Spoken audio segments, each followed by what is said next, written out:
Well बच्चों, a very good morning to all of you. कैसे हो आप लोग बच्चों? Stay home, stay safe.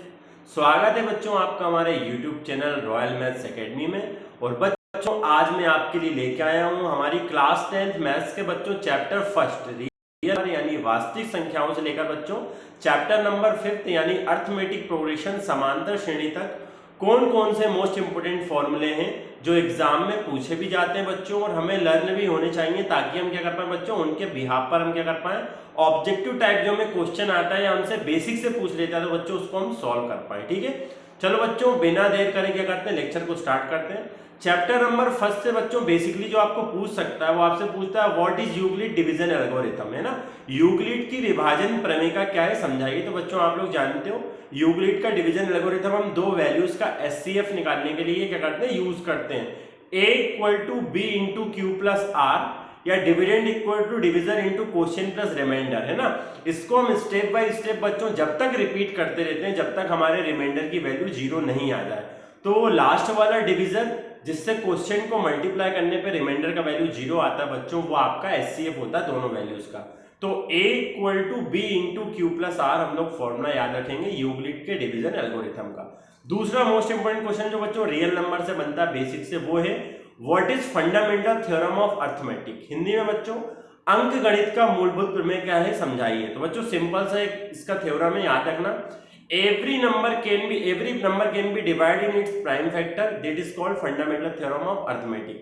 हर एक संख्या को हम उसके अभाज्य गुणनखंड के रूप में लिख सकते हैं बच्चों, इसको ही हम क्या बोलते हैं, अंक गणित का मूलभूत प्रमेय, फंडामेंटल थ्योरम ऑफ अर्थमेटिक। मतलब हर एक नंबर को हम उसके प्राइम फैक्टर की फॉर्म में लिख सकते हैं, it's called fundamental theorem of arithmetic. Clear है गाइस। नेक्स्ट क्वेश्चन जो है आपका फर्स्ट चैप्टर से बच्चों, एलसीएम और नंबर्स के बीच में क्या रिलेशनशिप होती है। हिंदी में लघुत्तम समावर्तक महत्तम समावर्तक बच्चों और दोनों संख्याओं के बीच में क्या संबंध होता है। तो बच्चों क्या संबंध होता है, एलसीएम गुणा एचसीएफ बराबर होता है दोनों संख्याओं के गुणनफल के। मतलब LCM into HCF equal to product of both the number. समझ गए बच्चों, तो याद रखना। और बच्चों इसमें पूछते हैं terminating and non terminating decimal से ऑब्जेक्टिव पूछते हैं। तो टर्मिनेटिंग नॉन टर्मिनेटिंग को बच्चों हिंदी में बोलते हैं शांत या अशांत दशमलव कब होता है। तो बच्चों अगर आपको कोई रेशनल नंबर दिया है, कोई परिमेय संख्या दी है, उसके डिनोमिनेटर यानी हर का एलसीएम लेने का, एलसीएम में बच्चों 2 और 5 आता है, मतलब 2 और 5 आ जाए या खाली 2 आ जाए तो वो टर्मिनेटिंग डेसिमल होता है यानी शांत होता है। और 2 और 5 के अलावा कुछ भी आ जाएगा तो वो अशांत हो जाएगा, मतलब बच्चों नॉन टर्मिनेटिंग हो जाएगा। समझ गया, ये चैप्टर फर्स्ट से हो गया। बच्चों चैप्टर सेकंड जो है आपका पॉलिनोमियल, उसमें आपको नंबर ऑफ जीरोस फाइंड करने को पूछता है। तो नंबर ऑफ जीरोस कैसे फाइंड करते हैं बच्चों, शून्यकों की संख्या कैसे निकालते हैं। किसी भी पॉलिनोमियल का ग्राफ बच्चों एक्स एक्सिस को जितनी बार इंटरसेक्ट करता है उतने ही उसके नंबर ऑफ जीरोस होते हैं यानी शून्यक होते हैं। आपने एक्सरसाइज 2.1 में पढ़ा है बच्चों ऑलरेडी, है ना, नंबर ऑफ जीरोस फाइंड करना। फिर बच्चों इसमें आता है alpha plus beta equal to minus b upon a, alpha into beta equal to c upon a. मतलब सम ऑफ जीरोस और प्रोडक्ट ऑफ जीरोस, इन दोनों के फॉर्मूले आपको याद होने चाहिए। हिंदी में बच्चों शून्यकों का गुणनफल अल्फा इंटू बीटा बराबर सी अपॉन ए और शून्यकों का योगफल alpha plus beta equal to minus b upon a. ठीक है बच्चों, ये याद होना चाहिए। फिर बच्चों इसमें आपको फैक्टराइजेशन पूछता है, गुणनखंड निकालना पूछता है, तो वो तो आपको सेपरेट करना आता ही होगा बच्चों। ठीक है, थर्ड बात करें बच्चों linear equation in two variable, तो इसमें बच्चों मेथड आते हैं एलिमिनेशन और सब्स्टिट्यूशन। ठीक है, linear equation in two variable वाले जो भी आपके इक्वेशन होते हैं, ठीक है बच्चों, उनको सॉल्व करने को बोलता है। या तो आप सब्स्टिट्यूशन मेथड से सॉल्व करो, या तो ग्राफिकल मेथड से सॉल्व करो, या तो एलिमिनेशन से सॉल्व करो, या तो क्रॉस मल्टीप्लिकेशन मेथड से सॉल्व करो। ठीक है, तो इसमें मेनली जो बच्चों आपको याद रखनी है वो कंडीशन याद रखनी है। मतलब आपको कंडीशन पूछता है फॉर्मूले में, कौन सी कंडीशन, जैसे जब यूनिक सॉल्यूशन हो तो कंडीशन क्या होगी, a1 upon a2 not equal to b1 upon b2, है ना। a1 अपॉन a2 बराबर नहीं होता b1 अपॉन b2 के, तो अद्वितीय हल होता है।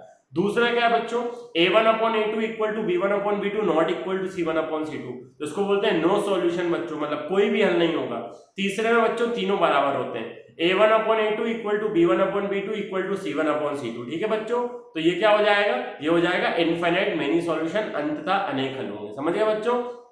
तो अब क्या होगा बच्चों, अब बच्चों इसमें कभी कभी लाइन की कंडीशन पूछ लेता है ना। लाइन में क्या कंडीशन होगी, अगर यूनिक सॉल्यूशन है तो लाइन क्या करती है बच्चों, एक दूसरे को इंटरसेक्ट करती है, मतलब प्रतिच्छेद करती है, मतलब रेखाएं प्रतिच्छेदी होंगी। जब यूनिक सॉल्यूशन होगा सिस्टम का तो लाइन इंटरसेक्टिंग होगी। ठीक है बच्चों। सेकंड, जब बच्चों क्या हो a1/a2 इक्वल टू b1/b2 और नॉट इक्वल टू c1/c2 हो, तो लाइन क्या होती है बच्चों, तो लाइन एक दूसरे के पैरेलल हो जाती है। ठीक है, मतलब एक दूसरे के सामने होती है लाइन, तो लाइंस आर पैरेलल बच्चों, कौन से केस में, नो सॉल्यूशन के केस में। और अगर बच्चों क्या है a1/a2 equal to b1/b2 equal to c1/c2, मतलब लाइन जब बच्चों क्या है एक दूसरे के ऊपर है, जिसको बोलते हैं कोइंसाइड। ठीक है, समपाती, हिंदी में रेखाएं समपाती होती है। फिर बच्चों कंसिस्टेंट और इनकंसिस्टेंट की कंडीशन पूछता है इस चैप्टर से। संगत या असंगत कब होते हैं हल, तो बच्चों याद रखना यूनिक सॉल्यूशन होगा तो संगत होंगे, बाकी सब में असंगत होंगे, मतलब यूनिक में कंसिस्टेंट, बाकी नो में और इनफाइनाइट मेनी में इनकंसिस्टेंट। ठीक है बच्चों। फोर्थ चैप्टर से यानी क्वाड्रेटिक इक्वेशन से बच्चों सबसे पहले आपको फॉर्मूला मेथड यानी सूत्र विधि का फॉर्मूला याद रखना है। x इक्वल टू माइनस का b plus minus under root b square minus 4ac upon 2a, है ना, ये सीधा या फॉर्मूला मेथड बोलते हैं बच्चों, इसको याद रखना। ठीक है। फिर बच्चों डिस्क्रिमिनेंट के थ्रू या रूट के थ्रू फाइंड करना, अगर आपको बोल दे बच्चों जीरो, तो यहां पर भी आपको फॉर्मूला बच्चों वही लगाने, alpha plus equal to minus b upon a, alpha into beta equal to c upon a. ठीक है बच्चों।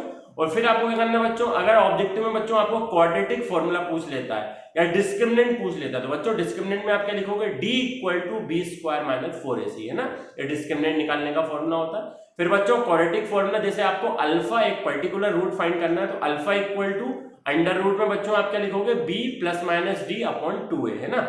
फिर बच्चों बीटा पूछ लेगा, b plus D upon 2a। ठीक है, दोनों फॉर्मूले याद रखोगे। फिर बच्चों क्या होता है, अगर आगे बढ़े बच्चों तो और अगर आपसे इसमें पूछेगा तो कंडीशन पूछेगा बच्चों, किसकी, मूलों की यानी रूट्स की कंडीशन।